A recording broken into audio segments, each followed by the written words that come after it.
Brandt was a hyperactive 4-year-old, bouncing off the walls like everybody else. One day he woke up, of course in the middle of a blizzard, with 105 temperature. So I, like every other parent, called the doctor and said, what am I going to do? It's snowing, you guys are closed, and he has 105 temperature. So they sent us to the hospital to get an x-ray, thinking it was pneumonia. Okay, fine. We go home, 2 days later, the fever's gone, and he's still bouncing off the walls. 3 more days go by, and his fever's back. Still got no why, so I take him to the doctor, and they do more blood work, and we leave, his fever breaks, and this goes on for a couple of weeks. After about a month and 45 vials of blood, I got tired, and I asked to go to Hershey. We needed answers. Brandt was getting fevers, but still bouncing off the walls. Nobody knew why he was getting fevers. We went to Hershey and went to the Bone and Joint Institute and met with a doctor who, surprising enough, his name was Brandt, and his last name was Grow. After all this blood work and everything that Brandt had done, Dr. Grow did a urine test, which means he peed into a cup and they tested it. They also did an x-ray. We went home, and at that point, Brandt's fevers were gone, hadn't come back for a couple of days, and I thought everything was good. Until we got the phone call that we needed to take Brandt back to Hershey pretty much immediately because he had cancer. So we go up to Hershey and we hear those words, your child has cancer, and immediately they want to do tests. They want to take him in for surgery, have a port put in so that he can get chemo starting right away. Again, Brandt's still bouncing off the walls. Even months later, after getting several chemo treatments, Brandt was still bouncing off the walls. One of his favorite things about the hospital was going up there and jumping from the window cushion, which is where I slept, to his bed. And it was a good distance. It was a good, 5 feet. And he would just jump as hard as he could to try and reach the bed.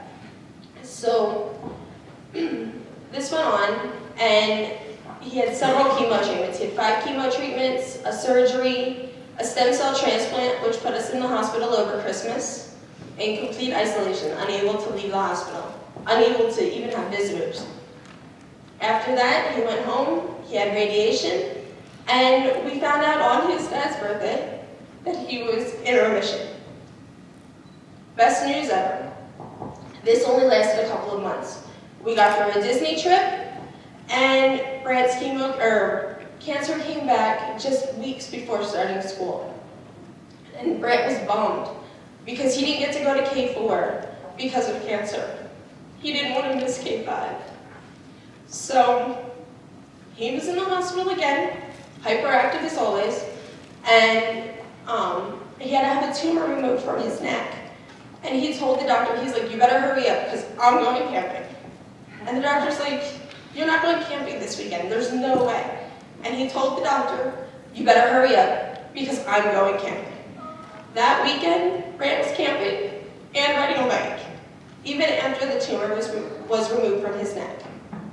After he relapsed, it was downhill from there. Brandt, the cancer started eating away at the bones in his legs, causing him to get a plate put in his leg to protect his hip from breaking. The tumors had spread to his lung, to his brain, and several other areas. So the entire time we had the backing of 4 Diamonds. 4 Diamonds helped with meal vouchers, which without them, I would have been hungry. They helped with gas vouchers, which it's expensive, and back then gas was almost $4 a gallon. They helped with music therapy, which was Brandt's favorite thing. The music therapist would come in, and he'd ask, can you play any song? And she's like, yeah, I can play any song. And he goes, okay, I want to play Katy Perry. Well, obviously she didn't know Katy Perry because Katy Perry had just come out. And then when he asked to play Dynamite, she still had no clue. So he learned real quick that, basic songs she knew. And he loved to pound on the drum and play with the guitar and just bounce around. Child Life is also provided by 4 Diamonds, And they help with activities, arts and crafts, and bingo, and stuff like that. So even when you're in isolation or unable to leave because of illness, you can still have fun activities to play with.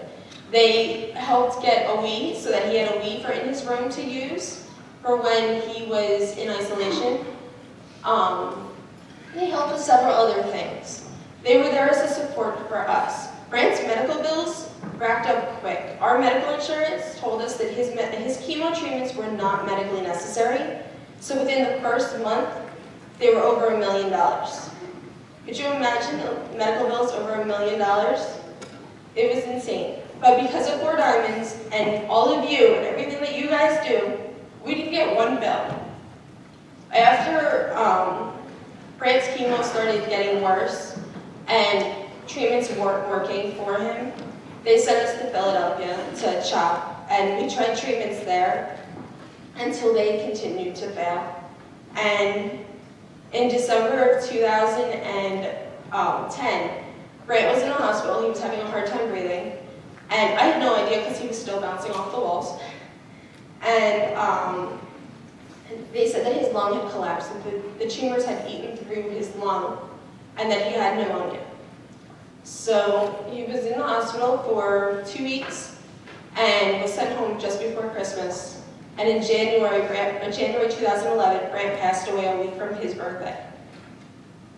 Four Diamonds was still there. They called us and asked if we needed help paying for his funeral. I turned them down and told them that we had it covered to use it for somebody else. So what you guys are doing is wonderful. You are helping families when they have no hope, or when they're just trying to figure out how they're going to get through the next day. So I just want to thank you.